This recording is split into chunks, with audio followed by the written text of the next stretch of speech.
Hello दोस्तों, कैसे हैं आप। आई होप कि आप सब बहुत अच्छे होंगे। आज की कहानी है एक मेहनती और एक आलसी लड़की की। एक बार की बात है, एक मेहनती लड़की थी जिसके पिता ने आलसी लड़की की माँ से शादी की थी। मेहनती लड़की को उसकी सौतेली माँ ने काम ढूंढने और कुछ पैसे कमाने के लिए बाहर भेजा था।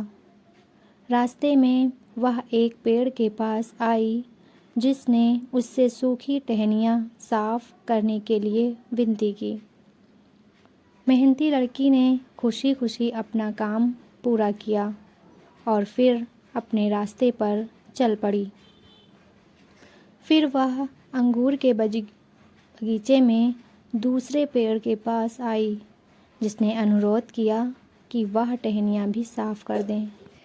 इस तथ्य के बावजूद कि यह कठिन था और वह थकी हुई थी, उसने वही किया जो उससे अनुरोध किया गया था।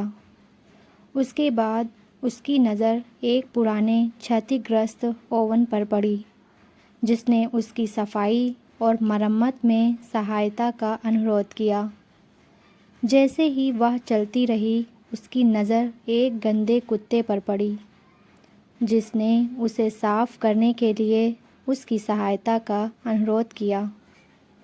इस तथ्य के बावजूद कि वह गीली और मैली हो जाएगी, मेहनती लड़की ने निर्देशों का पालन किया।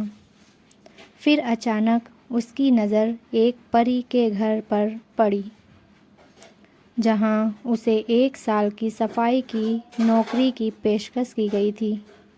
परियों ने कहा, इस हवेली में 7 कमरे हैं।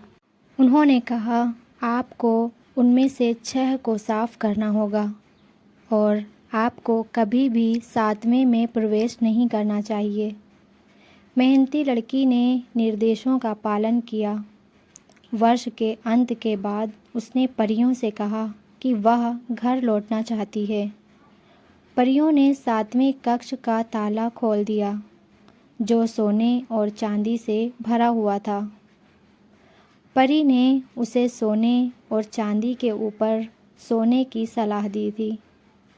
जो कुछ भी उसके परिधान से चिपक गया था, वह अब उसके परिश्रम के वर्ष के मुआवजे के रूप में हो सकता है। हर बार परियों द्वारा उसे आदेश दिए जाने पर अपने कार्यों को पूरा करने के लिए यह उसका इनाम था।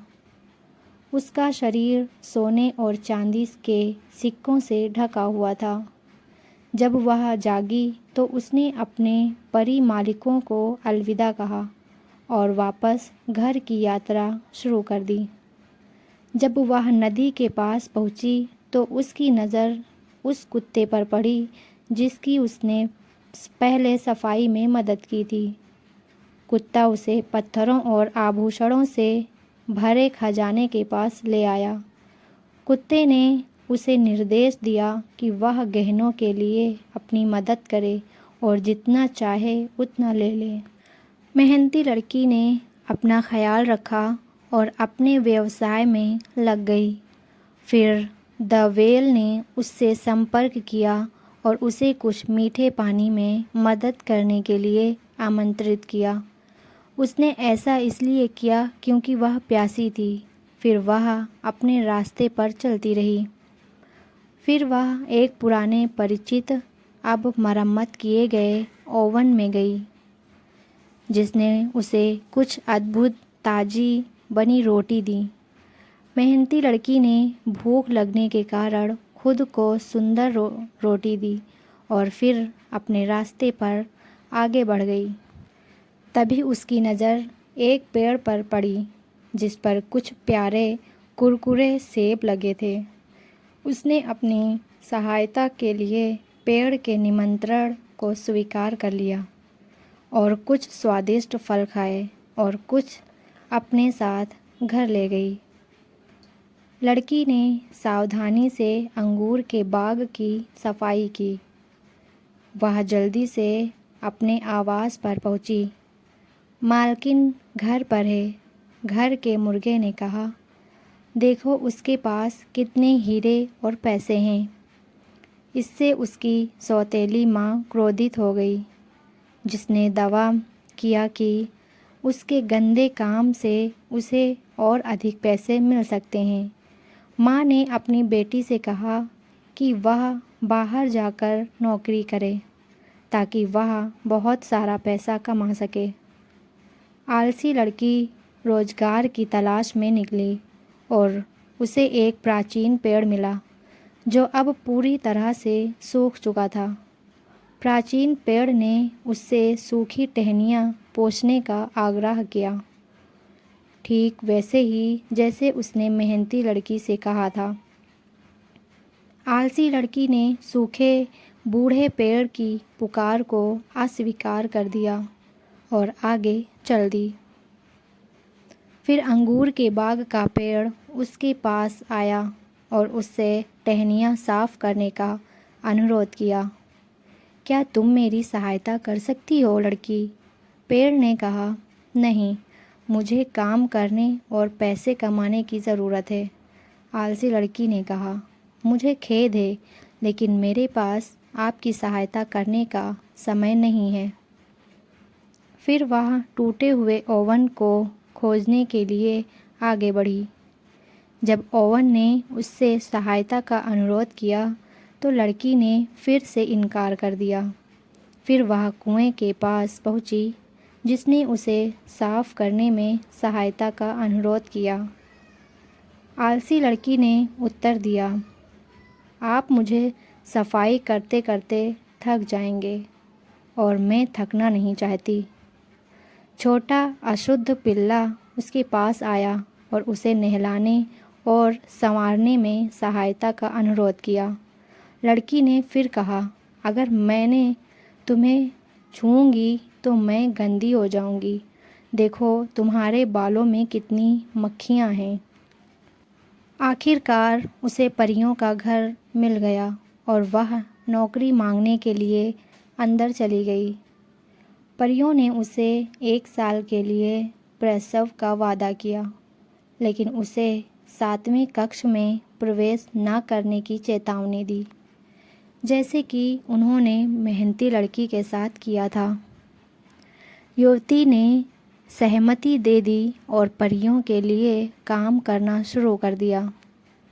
उसने कुछ दिनों तक निर्देशों का पालन किया, हालांकि वह एक दिन 7वें सदन में पहुंच गई। इस तथ्य के बावजूद कि कमरे में हल्की रोशनी थी, वह अंदर आई। उसके पीछे दरवाज़ा ज़ोर से बंद हो गया। कीड़े मकोड़े ने उसे काट लिया और पूरे शरीर पर काट लिया। परियों ने कहा, हमने तुम्हें चेतावनी दी थी कि 7वें कमरे में प्रवेश ना करें। उसका खून बह रहा था और वह घायल हो गई थी और वह अब वहाँ नहीं रहना चाहती थी। आलसी लड़की चली गई और कुत्ते के पास आई और उससे सहायता का अनुरोध किया। कुत्ते ने टिप्पणी की, तुमने कभी मेरी मदद नहीं की, मैं अभी तुम्हारी मदद क्यों करूं? जब वह प्राचीन कुएं के पास पहुंची तो वह दौड़ रही थी और प्यासी थी। उसने पानी की तलाश की, लेकिन अच्छे जल निकास से सब कुछ बहा दिया। जब मैंने आपकी सहायता मांगी तो आपने इनकार कर दिया। इनमें कहाँ गया? मुझे खेद है, लेकिन मैं इस समय आपकी सहायता करने में असमर्थ हूँ। यहाँ से चले जाओ। आलसी लड़की निराश होकर चली गई। वह तब तक चलती रही जब तक कि उसे ओवन नहीं मिल गया। हालांकि ओवन की लपटों ने उसे डरा दिया। जैसे तुमने ज़रूरत पड़ने पर मेरी मदद करने से इनकार कर दिया था, वैसे ही अब मैं भी तुम्हारी मदद करने से इनकार कर दूंगा। यहाँ से चले जाओ। युवती अपने घर की ओर चल पड़ी। वह भूखी प्यासी और थकी हुई थी। वह कुछ बोल पाने की आशा में अंगूर के बगीचे में पहुंची। वह किसी चीज़ को छूने के लिए आगे बढ़ी, लेकिन प्राचीन बेल ने उसे उसकी अनुमति नहीं दी। लड़की को अंगूर का बाग छोड़ने और अपनी यात्रा जारी रखने के लिए मजबूर होना पड़ा। फिर आलसी लड़की की नज़र प्राचीन पेड़ पर पड़ी। पेड़ पर बहुत सारे फल लगे थे। जब मुझे आपकी सहायता की आवश्यकता थी तो आप अपने हाथ बर्बाद नहीं करना चाहते थे। बूढ़े पेड़ ने आलसी लड़की को सूचित किया। जब वह फलों के लिए हाथ बढ़ा रही थी, अब तुम्हें मेरा कोई भी फल खाने की अनुमति नहीं है। यहाँ से चले जाओ, यह कहा। युवती घर चली गई। जैसे ही वह घर के पास पहुंची, मुर्गे ने उसे देखा और कहा कि वह गंदी है और खून से लथपथ है। अपनी लाडली बेटी को ऐसी स्थिति में देखकर महिला का दिल टूट गया। मैं सहमत हूँ, उसने अपने पति से कहा। मेरी बेटी कोई पैसा कमाने में असमर्थ थी। आपकी बेटी ही वह है जिसने सारा पैसा कमाया है। अपनी बेटी के साथ महिला के दुर्व्यवहार से पिता इतना क्रोधित हुआ कि उसने उन्हें घर छोड़ने के लिए कह दिया और वह